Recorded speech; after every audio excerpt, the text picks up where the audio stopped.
This one is a treat to watch. I've never seen any Democrat put on the spot like this when Elizabeth Warren was asked point blank why she covered for Joe Biden's declining mental acuity even as far as July of last year. You need to watch this incredible exchange because there's so much that it exposes. Do you regret saying that President Biden had a mental acuity? He had a sharpness to him. You said that up until July of last year. I said what I believe to be true. And you think he was as sharp as you? I said I had not seen decline. And I hadn't at that point. You did not see any decline from 2024 Joe Biden to 2021 Joe Biden? Not when I said that. You know, the thing is, he was sharp. He was on his feet. I saw him. Live event. I had meetings with him a couple of times. Senator, on his feet is not praise. He can speak in sentences is not praise. All right. Fair enough. Fair enough. You have to give credit to Sam for forcing accountability like this that the mainstream media never did, and it's incredible to me that other than just feigning ignorance of Joe Biden's declining mental faculties, she's really got nothing to come back with. By the way, we show you what's really going on behind the mainstream media spin, so be sure to subscribe to Millionaire Mentor to join the conversation. Now, it's said that hindsight is 20/20, and it's truly incredible to look back now at the moments when establishment Democrats like Elizabeth Warren were lying to the public, allegedly, about the president's abilities right till the middle of last year, not knowing that the jig would be up just a few weeks later. Just for the record, here's how she covered for Biden's diminished presidency just a couple weeks ago, before he was forced to drop out of the race. But I just got to tell you this. I talked to the man. Okay. And the man is sharp. The man knows what he's talking about. He does the job. I think people ask about age. They've got every right. Look, voters can ask about anything they want. They can make any decisions based on anything they want. That's right. The deal. It's a sharpness and a pointedness about what he is trying to accomplish. Gotta say, it still blows my mind that if it weren't for Joe Biden's disastrous debate night with Donald Trump in June that let the cat out of the bag, the Democratic Party was ready for a rematch between Trump and Biden in the election, even willing to see someone so mentally diminished start another term as president at the age of 82. And now that the entire trail of failures going back several years, Elizabeth Warren could do nothing but mumble a few words of admission in response. The Democratic Party says, look at this. Look at how we outperformed. This is a referendum on Trump. This is actually an indication that people want Joe Biden. They made a connection that is not true, grounded in no reality. Now, 2 times, in 2016 and 2024, both of the times we lost, the Democratic Party has opted not to change. Now, we switched to Kamala Harris, obviously, but that was about 6 months too late. Why is the Democratic Party so slow to pivot? We have so many talented people. Why can we not get past our past? So I want to give an answer to a different question. Of course you do. It's because I asked the question. Of course. You love to reframe every question. I do.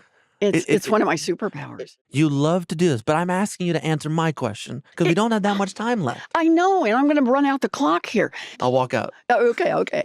I don't want to.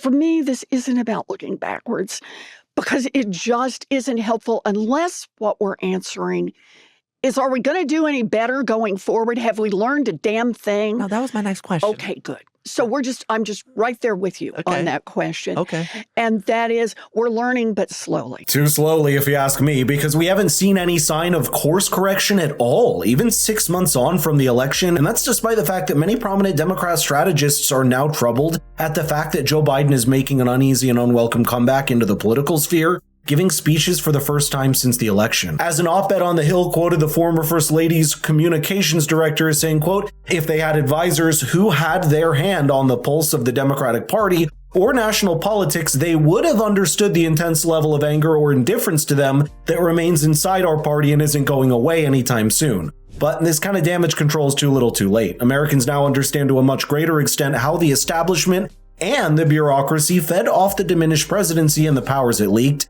as well as just the sheer amount of cover-up and gaslighting done to people for years, and that's just for questioning the president's clearly declining mental faculties. Here's one such moment where Jake Tapper in CNN accused Lara Trump of mocking Joe Biden's stutter when she questioned his frequent freezes mid-sentence. Every time he comes on stage or they turn to him, I'm like, Joe, can you get it out? Let's get the words out, Joe. You kind of feel bad for him. How do you think it makes little kids with stutters feel when they see you make a comment like that? First and foremost, I had no idea that Joe Biden ever suffered from a stutter. I think what we see on stage with Joe Biden, Jake, is very clearly a cognitive decline. Okay. That's what I'm referring to. It makes me uncomfortable You have to watch somebody on stage search for That's so amazing. It's so amazing to me that try and figure out an answer. A cognitive decline. Well, when you're trying to tell me that what I was suggesting was I think that you were mocking his stutter. Yeah, I think you were mocking his stutter, and I think you have absolutely no standing to diagnose somebody's cognitive decline.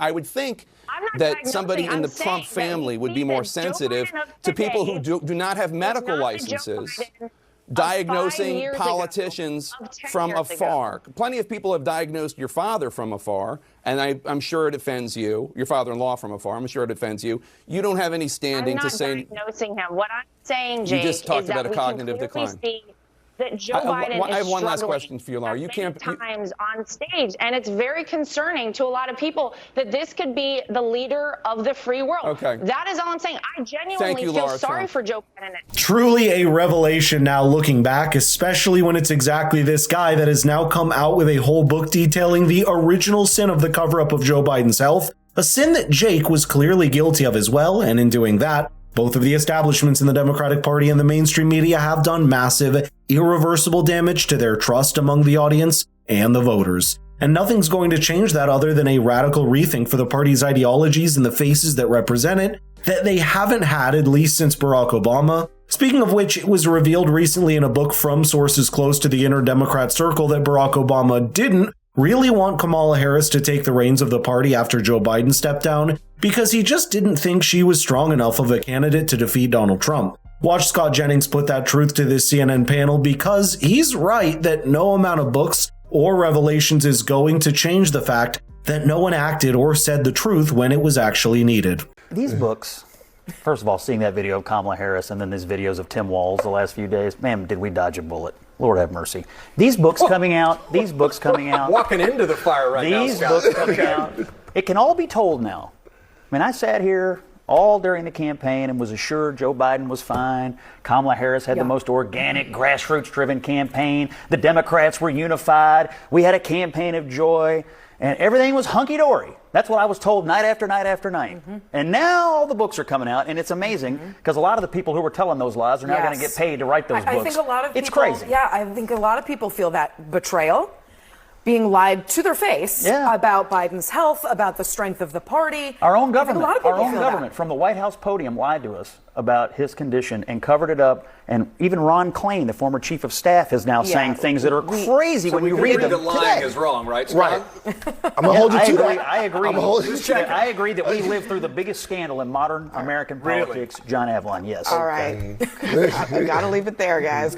He's right, and it's going to take a lot more for the same old people to redeem themselves in the eyes of the common people, and yet, if you look at some of the new names fighting for candidacy to lead the Democratic Party like AOC, Kamala Harris, or Jasmine Crockett, doesn't look like there's any lessons learned at all, that it's raw authenticity that will win out the voters in the end. But you tell me in the comments what you'll think about this, because it's at least a net positive that the American people have smartened up to the reality of the political and media class at large.